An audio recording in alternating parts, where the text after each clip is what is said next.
Unlike methods that use a single secret key, asymmetric encryption uses two separate keys, a public key and a private key. While it can be more costly, this dual-key approach is often more effective for secure digital environments.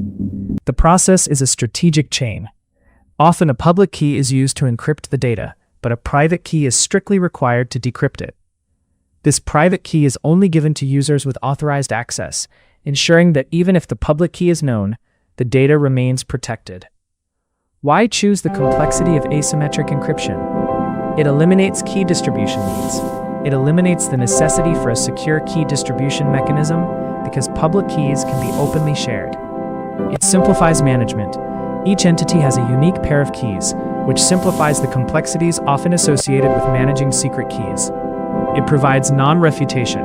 This means a sender cannot deny sending a message because only their specific private key can decrypt the message.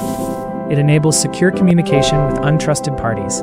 It is ideal for communicating with parties who have never met or don't share a secret key, enabling a secure exchange for later symmetric encryption. However, these high security benefits come with trade-offs. Computational complexity. These algorithms are computationally intensive compared to symmetric encryption.